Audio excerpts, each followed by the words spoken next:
Okay, let's dive in. Welcome everyone to the deep dive. Great to be back. Yeah, so this is where we take, a whole stack of sources and really try to boil them down. Get right to the core insights, the takeaways. Exactly. Give you that shortcut to being, genuinely informed on some pretty complex stuff. And today, we're tackling something really quite profound, actually. It really is. A topic with potentially huge impact. Our main source material for this deep dive is this really potent set of excerpts. It's titled Guion Engel's The Price of Lust, a biblical warning. Mm-hmm. Powerful title. It is. And our mission, like always, is to pull out the key stuff. We're looking specifically at how these subtle temptations can just escalate almost silently. Yeah, and lead to, some real wreckage in people's lives. Right. But maybe even more importantly, we're also looking at how making a deliberate choice, an intentional shift towards purity, towards purpose, can offer this transformative path. A path to freedom, as the source puts it. Absolutely. I think you're going to find some genuinely surprising things in here. Yeah. Insights that might just shift how you think about desire, maybe willpower. Definitely food for thought. And that initial hook in the source material, it's really gripping. It's this kind of unsettling idea, isn't it? There's something that seems totally harmless on the surface. Like maybe just a quick glance, something fleeting. Yeah, exactly. Can somehow end up leading to just significant destruction down the line is quite a claim. And what's so striking, as you mentioned, is how the source just jumps right into that. Right into the insidious nature of temptation, as it calls it. Mm-hmm. No easing in. Not at all. It doesn't kick off with some huge dramatic event. It starts really quiet. It's, everyday stuff. Right. Deceptively simple. Very. The text is super clear on this. It starts with a glance, a fleeting thought, a momentary feeling. But that's how it begins. Just like that. Seems so small. Yeah. And if you think about it, just in our own lives, isn't that often how major shifts happen, for better or worse? Totally. Starts with something small. A little decision. Exactly. A little decision, maybe an overlooked detail, or just a quiet thought you entertain. And the source really hammers this point home. Lust doesn't announce itself with a loud bang. It sneaks in, silently, almost imperceptibly. That quiet entry point. Yeah. That seems crucial. Uh-huh. That's kind of the whole frame for the discussion, really. It suggests that recognizing that subtle start is absolutely key, according to this material. Okay, so that quiet entry. Mm-hmm. That's where the source gets really compelling, I found. Because it then meticulously traces the progression, right? How the subtle thing grows. Yeah, it lays out a pathway. It describes how it enters through the eyes, first grabbing a man's attention with a fleeting glance. That initial visual trigger. Exactly. And here's the really critical part, the source notes. That's where it starts seemingly harmless. Yet from that small moment, it begins to take root. Seemingly harmless, that's the catch, isn't it? It really is. Just pause and think about that. A quick look, a brief distraction.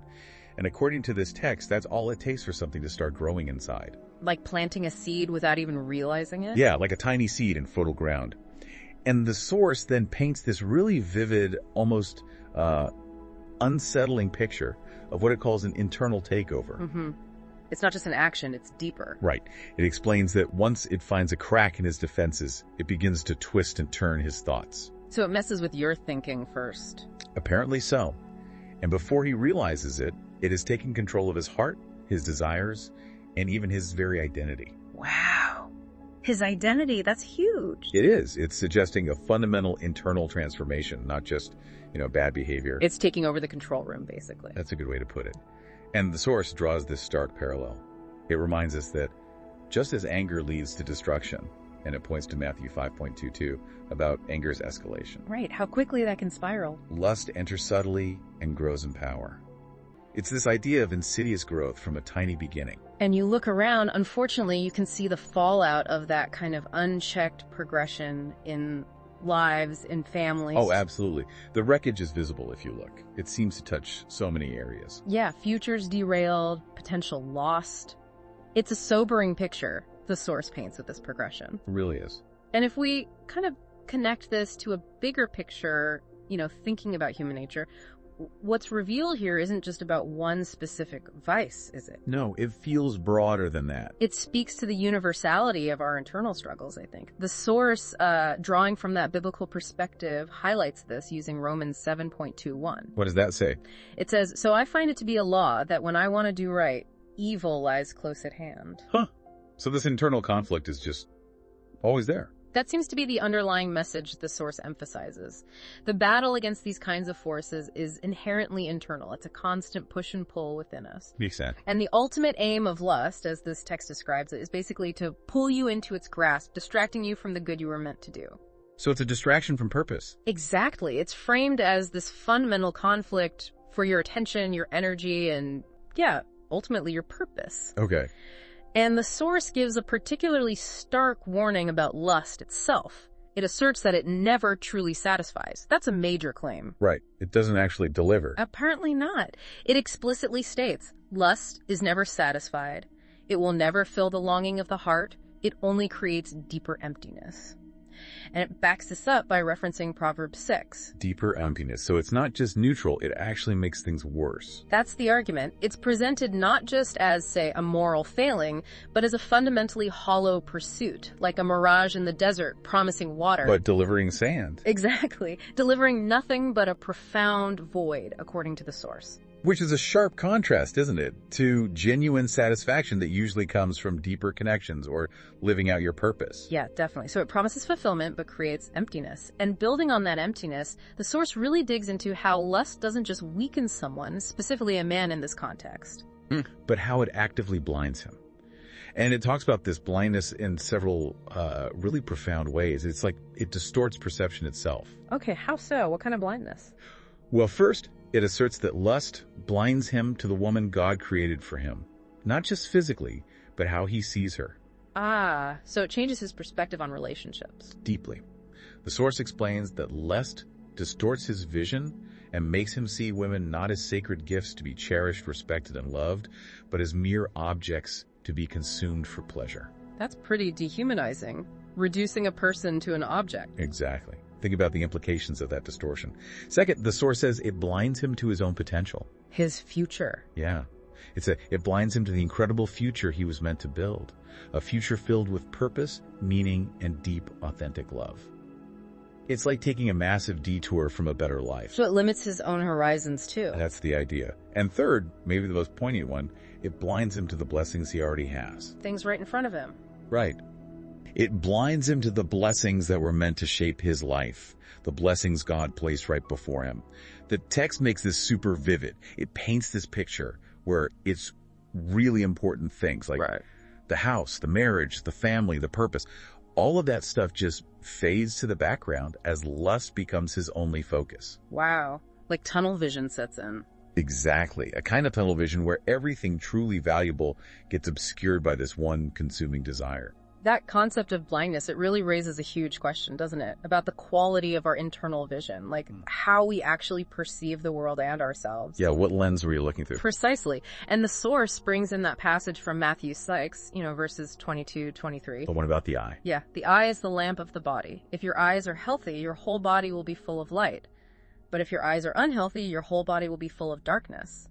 If then the light within you is darkness, how great is that darkness? That's a powerful metaphor. Spiritual clarity, mental clarity. Exactly. And lust, according to this text, is precisely the thing that darkens your heart and mind, clouding the purpose for which you were created. Like an internal fog. That's a great way to put it. A fog obscuring your purpose, your potential, maybe even your very reason for being, according to this perspective. Okay. And then the source goes on to really emphasize the true purpose of women, offering the strong counter-narrative to the objectification it just described. Right, pushing back against that distorted view. Very much so. It asserts really clearly that God didn't create women for men to lust after. He didn't design them to be the objects of fleeting desire or to be used as mere instruments of pleasure. So what is their purpose, according to the source? Well, it states, and this is really central, God created women to be cherished, honored, and respected. They are not objects, but companions, helpers, nurturers, and guides. Companions, helpers, nurturers, guides. Much more than objects. Absolutely. And the text highlights their crucial societal roles, too, elaborating that these are the women who are meant to hold homes together, to raise children in righteousness, to stand beside their husbands in battle, to build the future with strength and grace. That's a very elevated view of their role. It is. And to reinforce this, it quotes Ephesians 5.25, which is a foundational instruction in this tradition. Husbands, love your wives just as Christ loved the church and gave himself up for her. So selfless love, not selfish desire. Exactly. The overall message seems to be that a person consumed by lust, blinded by its distortions, tragically misses out on seeing, valuing, and participating in this profound and sacred purpose in relationships. Okay. And because of that blindness, that distorted view we've been talking about, the source then explains really powerfully how lust makes a man selfish. It centers everything on his own gratification. Right. It delves into how this self-centeredness plays out. Yeah. It reduces the woman, as we said, to a body, not a soul, making her a moment of instant gratification, not a lifetime of partnership and purpose. That really highlights the diminishing effect on connection. It does. And the pursuit itself, the one driven by lust, the text warns, is ultimately futile. It won't lead to what you truly seek. How so? Well, it claims, a man ruled by lust will chase beauty, but he will never find loyalty. He will chase pleasure, but he will never find peace. He will chase the next woman, the next thrill, but he will never find a wife. Wow. That's presented almost like a law of diminishing returns, isn't it? Yeah, like an inescapable consequence, not just a moral judgment. And the source doesn't pull any punches. It gives this chilling warning. Even if a man does manage to find a good woman, someone who loves him, commits to him, Yeah. the source claims that the insidious grip of lust will never let him go. It's portrayed as this relentless force. That's pretty bleak, even in a committed relationship. That's the warning.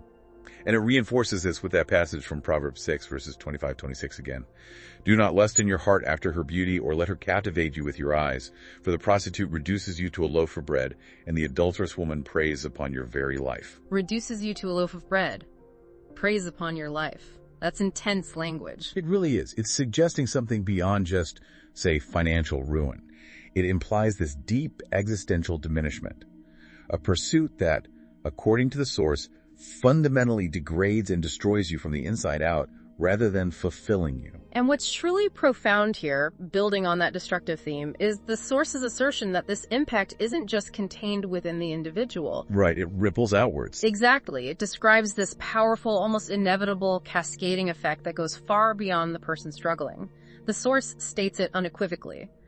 Lust doesn't just harm you, it harms everything around you. Okay, specifically, how does it harm others? It details this devastating ripple effect primarily on the family, which it views as the foundational unit of society. It paints a very clear, very sobering picture. A man ruled by lust fails his family. Fails them how? Well, for instance, a father who can't control his eyes will raise sons who can't control their actions. A husband distracted by other women will teach his daughters that men cannot be trusted. Wow. So it passes down dysfunction. That's the implication. It's presented as a direct consequence of having a divided heart. The text explains that a man led by his flesh can never lead his home in faith.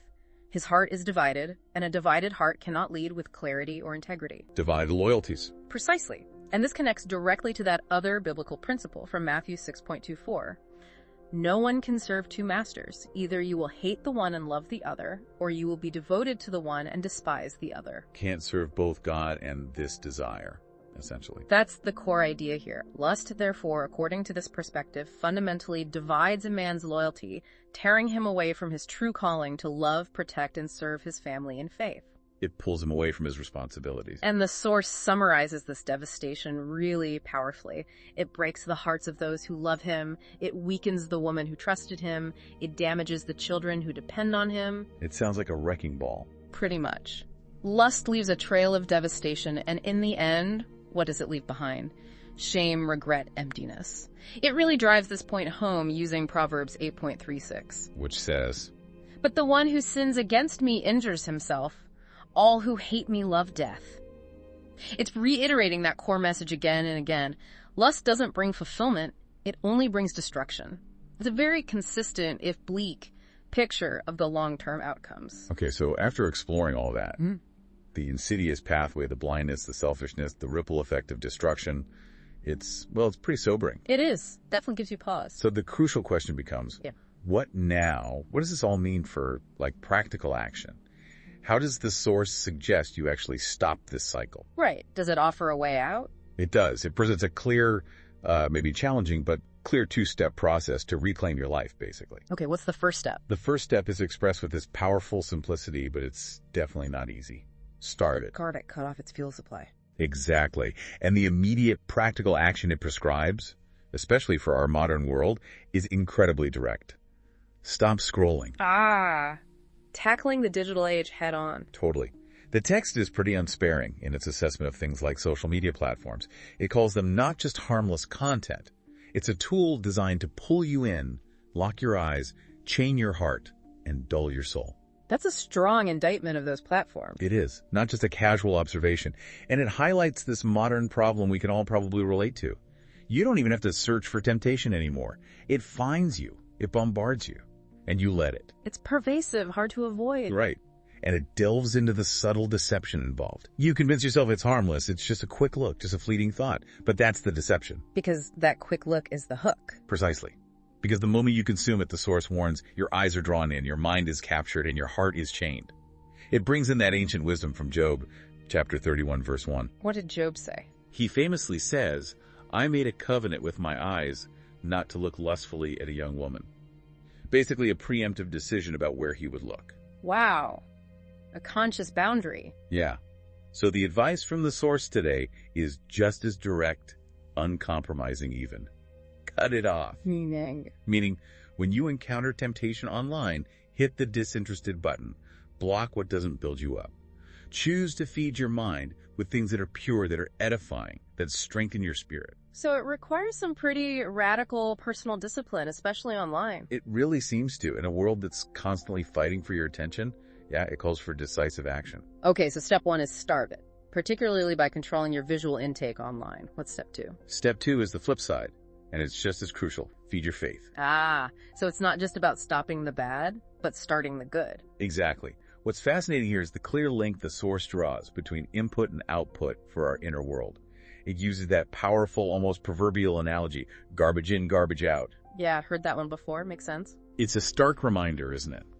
Your mind, your heart, they aren't just passive. They're actively shaped by what you consume day in and day out. But if you're constantly consuming problematic content. Well, the source argues if you fill your days with, as it puts it, lustful images, empty promises, and worldly temptations, then it becomes incredibly difficult, maybe impossible, to stand strong against those desires. Stands to reason. You are what you eat, mentally speaking. Right. So the solution presented is clear.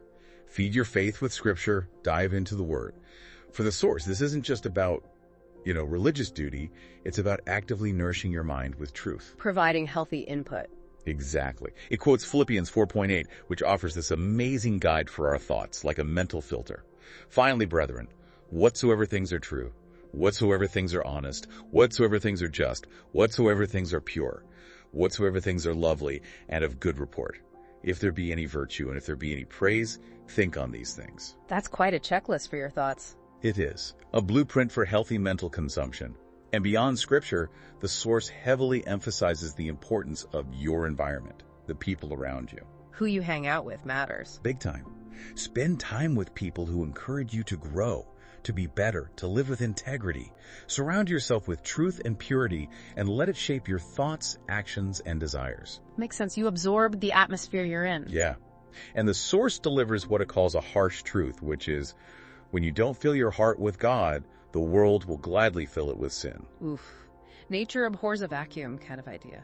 Sort of. It explains how these constant distractions we allow in chip away at your sense of direction, slowly stripping away your identity until you feel, as the text puts it, lost in the chaos. Feeling adrift. Right. And Colossians 3.2 offers that higher standard for where to focus your mind. Set your minds on things that are above, not on things that are on earth. Keep your eyes on the prize, so to speak? You could say that. The source powerfully concludes this section by saying that your mind is a battlefield. Every thought you allow in, every distraction you entertain shapes your future. You get to choose what fills it. Choose wisely. That puts a lot of responsibility on individual choice. It does. And it ties it back with that reminder from Matthew 6.21. For where your treasure is, there your heart will be also. Where you invest your attention, your desire, that's where your life ultimately heads. So, starve the negative, feed the positive. Seems straightforward, but obviously challenging in practice. Incredibly challenging. But it becomes really clear from the source then that It's not just about what you stop doing, what you avoid.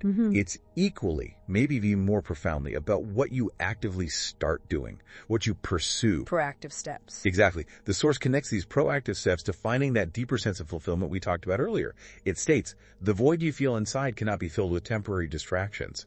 It can only be filled by stepping into the abundant life that God has prepared for you. Okay, the abundant life. What does that mean in practical terms? Well, it ties directly into that statement from John 10:10.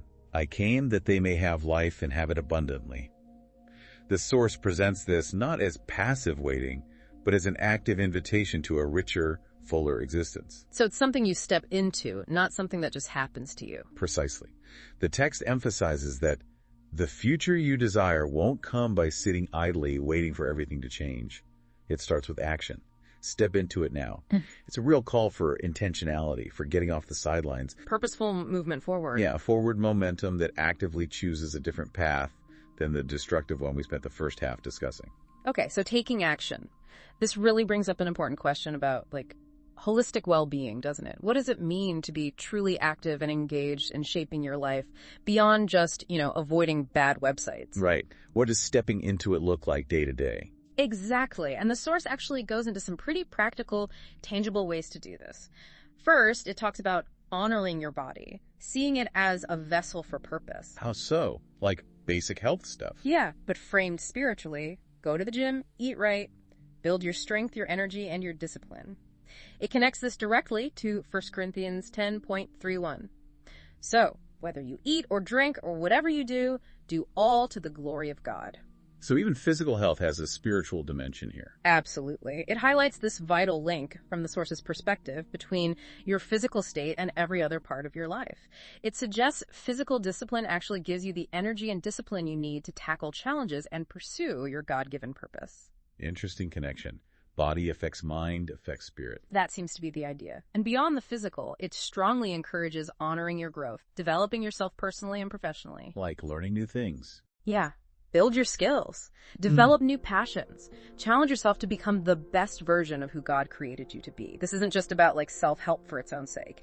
It's framed as actualizing the potential God gave you. Okay. And then it brings in Proverbs 27:1-19. Iron sharpens iron, and one man sharpens another. Ah, the importance of community again. Exactly. It powerfully underscores the significance of your circle of influence. Yeah. It basically says, if you're surrounded by negativity or people who drag you down, Time for a change? that's the clear message. It's time to make a change. Build relationships with those who encourage you, hold you accountable, and push you to reach your God-given potential. Choose your friends wisely. Very wisely. It emphasizes that you are called to grow, to expand, to stretch your potential, and you need to actively avoid those distractions and relationships that would hold you back from that deeper purpose. Got it. And Proverbs 16:3 offers guidance for actually doing stuff, for planning. Commit your work to the Lord and your plans will be established. It connects faith and action. So these aren't just vague suggestions. They're presented as foundational principles for living well. That's exactly how they come across. Active, intentional living across multiple dimensions. Physical, mental, relational, spiritual. Okay. And when you actually commit to these proactive steps, this active pursuit of purpose, this intentional feeding of the soul while starving the destructive stuff, what happens then? What are the results according to the source? Well, the results are described as truly transformative, a fundamental change. How so? It speaks of a profound shift in character, reflecting what the Bible calls the fruit of the Spirit from Galatians 5. Love, joy, peace, forbearance, kindness, goodness, faithfulness, gentleness, and self-control. So positive character traits start to emerge naturally. That's the promise. And what's really incredible is the shift in desire it describes. It says, you won't just stop watching filth, you will begin to despise it. Wow, so it's not just willpower, it's your actual desires changing. Exactly. It's not about white-knuckling it or grudgingly giving something up. It's portrayed as a fundamental change of heart. A deep hunger for something genuinely better emerges. Matthew 5:6 is referenced here. Blessed are those who hunger and thirst for righteousness, for they will be filled. You start wanting the good stuff? Precisely. And as you diligently focus on what the source calls God's truth, the text explains, you will begin to see the peace, joy, and focus you've been missing. Things start to click internally. And you protect that state. Yeah. and you'll start guarding your heart and mind. It becomes less about external rules and more about internal vigilance, protecting that newfound peace. Proverbs 4.23 is quoted again, that pivotal verse. Above all else, guard your heart, for everything you do flows from it. Everything flows from the heart. So guarding it is paramount. And crucially, tying back to where this whole problem started, the source emphasizes, guard your eyes, lust enters through what you see. Back to the eyes again.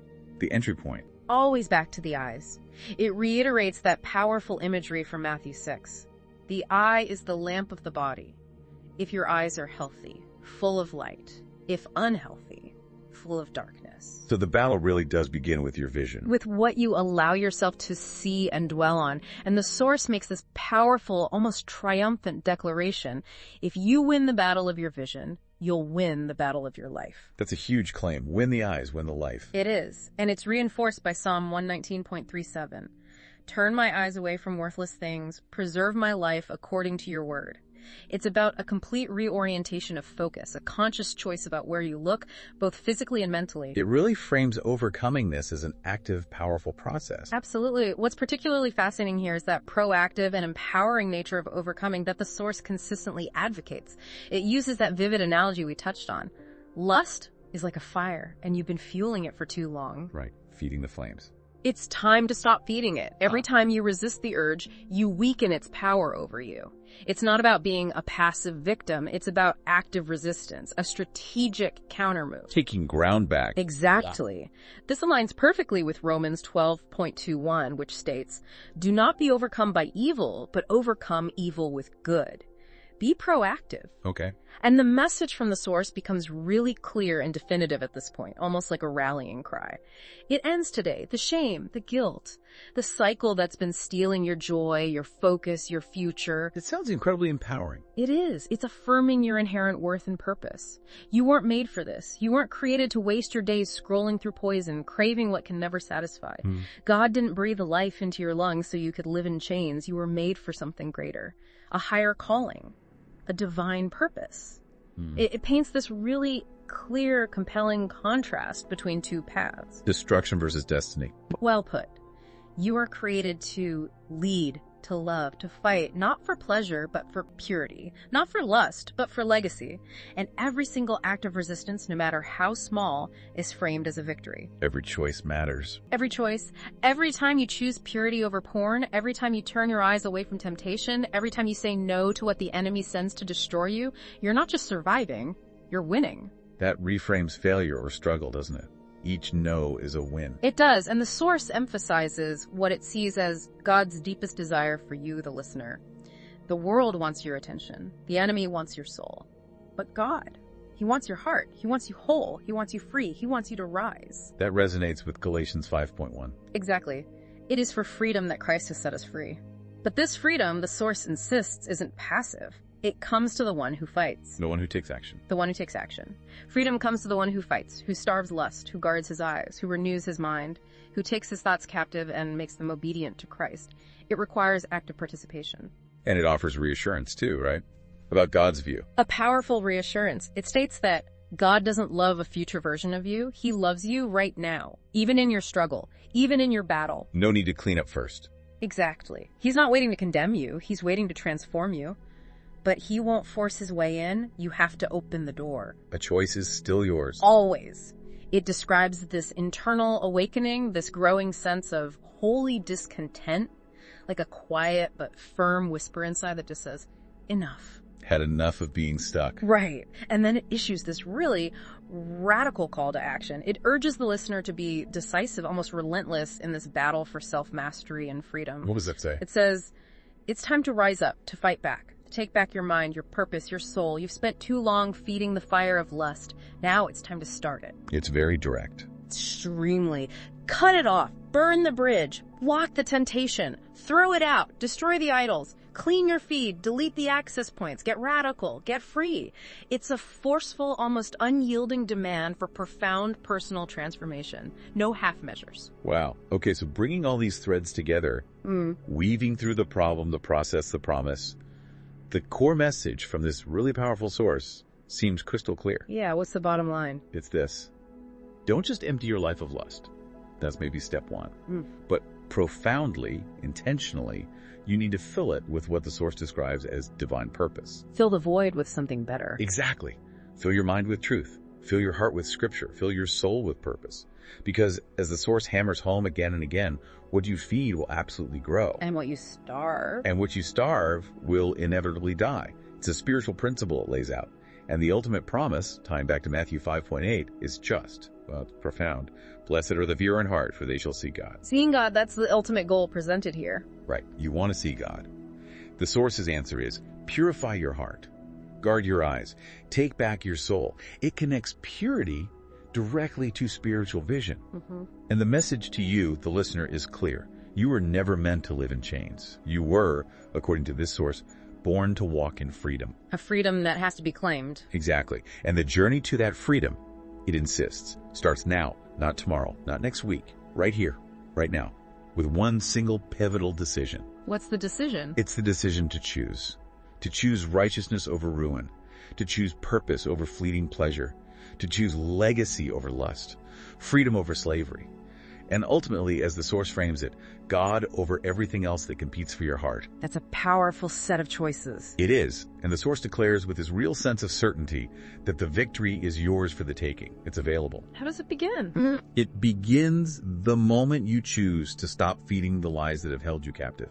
It begins when you refuse, point blank, to fuel that fire of distractions and sin that has been consuming your energy and focus. It begins when you decide, unequivocally, to live in the fullness of what this source suggests God has prepared for you. That life of purpose, focus, fulfillment. Exactly. That life is waiting.